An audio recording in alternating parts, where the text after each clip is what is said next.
ઠંડીમાં આવા એકદમ હેલ્ધી ટેસ્ટી ગરમા ગરમ જો આ નાસ્તો મળી જાય તો બીજું કંઈ જ ના જોઈએ. હેલો ફ્રેન્ડ્સ, તમારું સ્વાગત છે મારા ઘરનું જ કિચનમાં.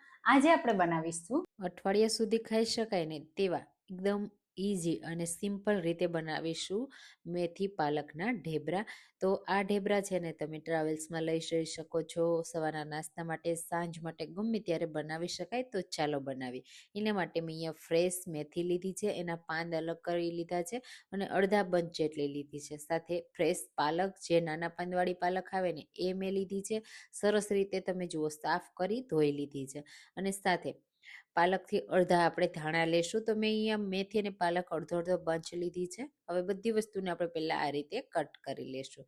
એટલે આ રીતે કટ કર્યા પછી જે પણ પાણીનો ભાગ હશે ને બધો રિલીઝ થશે અને પછી આપણે ખબર પડી જશે કે આપણે એમાં એક્સ્ટ્રા પાણી કેટલું એડ કરવું. હવે મેથી પાલકને આપણે એક મોટા વાસણમાં લઈ લેશું. સાથે લીલા ધાણા પણ મેં એડ કર્યા છે. અને હવે આપણે મસાલા એડ કરીશું. તો આદુ મરચાં લસણની પેસ્ટ 2 ટેબલ સ્પૂન જેટલી એડ કરીશું. હળદર પાવડર, લાલ મરચું પાવડર, તીખાશ જોઈએ એ પ્રમાણે, ધાણા જીરું પાવડર અને ગરમ મસાલો એડ કરીશું. સાથે 1 ટીસ્પૂન વરિયાળી એડ કરીશું. અને સાથે આપણે એમાં 2 ટેબલ સ્પૂન સફેદ તલ અને અજમા એડ કરીશું અને મરી પાવડર એડ કરીશું.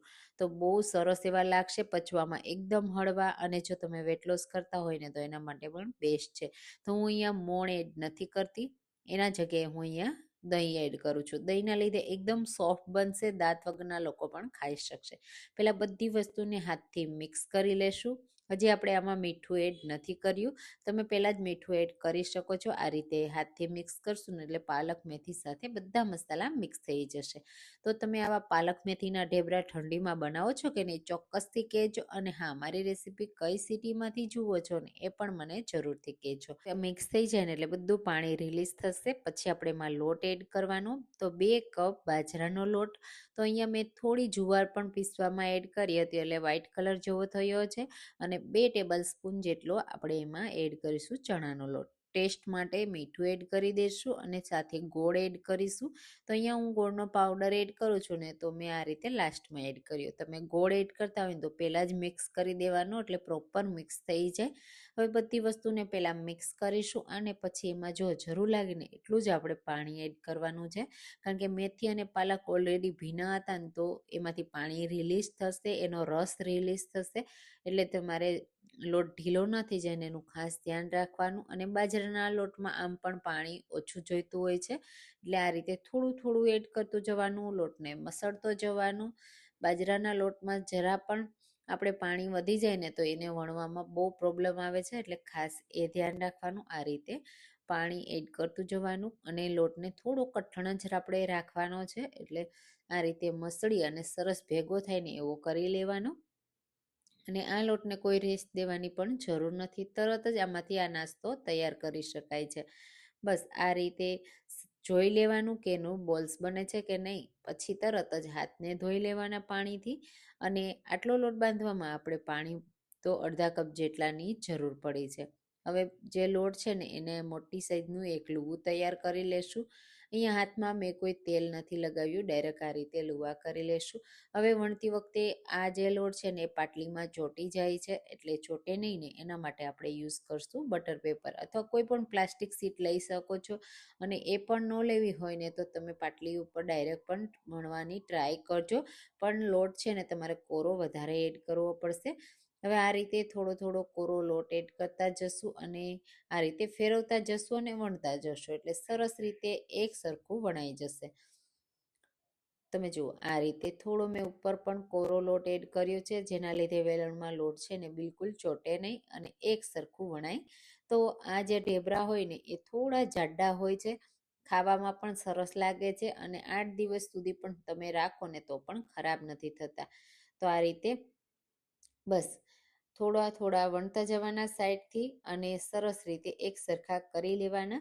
તો નાના કે મોટા તમારી ચોઈસ પ્રમાણે તમે વણી શકો છો. મેં અહીંયા મીડિયમ સાઇઝ રાખી છે અને ઉપરથી આપણે થોડા તલ પણ સ્પ્રિંકલ કરી દઈશું એટલે બહુ સરસ એવો લુક પણ આવશે અને એનો જે ટેસ્ટ છે ને એ પણ બહુ સરસ આવશે. થોડું વણી લેશું એટલે તલ છે ને ચોંટી જાય. પછી તમે જુઓ બટર પેપરથી આ રીતે આસાનીથી ડીમોલ પણ થઈ જશે. કોથળીથી પણ તમે જો પ્લાસ્ટિકની પોલિથીન બેગથી પણ વણશો ને તો પણ વણાઈ જશે. અને આ રીતે વણાઈ જાય ને એટલે ગરમ ગરમ આપણે કરતા જવાના અને સર્વ કરતા જવાના. તો આ રીતે તવા ઉપર પહેલાં થોડું હલકું તેલ લગાવી દેશું એટલે તવામાં પણ ચોટે નહીં. મેં અહીંયા આયરનનો તવો લીધો છે. તમે નોનસ્ટિક તવામાં કરો ને તો તમારે તેલ લગાવવાની જરૂર નથી, ડાયરેક્ટ તમે શેકી શકો છો. હવે આ સાઈડથી પણ થોડું તેલ આપણે એડ કરીશું અને થોડી વાર માટે એક સાઈડથી થવા દેશું. અહીંયા આ લોખંડનો તવો છે ને એના લીધે પેલું જે થેપલું કે પરાઠા કે કોઈ પણ તમે બનાવો ને એ ચોટતું હોય છે. એટલે આ રીતે થોડું તેલ એડ કરી દેવાનું અને પછી બ્રાઉન કલરનું એક સાઈડ થાય હલકું એટલે સાઈડને ચેન્જ કરી દેવાની. તમે જુઓ, જોતાં જ ખાવાનું મન થઈ જાય એટલો સરસ એનો કલર આવ્યો છે. અને શેકાતા તો એટલી સરસ સુગંધ આવશે કે આખા ઘરમાં પ્રસરી જશે કે કોઈને પણ ખબર પડી જશે કે આજે તો મેથી અને બાજરીનો નાસ્તો ઘરમાં બને છે. અને આ રીતે બધા જ બનાવતા જવાના, શેકતા જવાના અને તમે 8 દિવસ સુધી ટ્રાવેલમાં પણ લઈ જઈ શકો ને એવા આપણા ઢેબરા બનીને તૈયાર થઈ ગયા છે. તો તમે એને ચટણી સાથે, દહીં સાથે સર્વ કરી શકો છો. ચા સાથે પણ બહુ સરસ એવા લાગશે. મેં મસાલા મરચાં સાથે અને દહીં સાથે સર્વ કર્યા છે. તો તમને હું હાથથી બતાવી દઉં કે કેટલા પરફેક્ટ છે. તમે જુઓ, બિલકુલ એમાં તેલ નથી રહ્યું અને એકદમ સોફ્ટ પણ છે. જો આ રીતે આપણે બેન્ડ વાળીએ ને તો કેવા સરસ વળે છે. અને પરફેક્ટ હું તોડીને બતાવી દઉં તો કેટલા સોફ્ટ છે. તો આ રીતે તમે પણ જરૂરથી ટ્રાય કરજો ને કમેન્ટમાં કહેજો કે રેસીપી કેવી લાગી. જો રેસીપી પસંદ આવતી હોય ને તો મારી ચેનલને પણ સબસ્ક્રાઈબ કરજો, જેથી આવી નવી નવી રેસીપીઓ તમને દરરોજ મળતી રહે. તો ચાલો ફરી મળીશું એક નવી રેસીપી સાથે. ત્યાં સુધીમાં થેન્ક યુ ફોર વોચિંગ.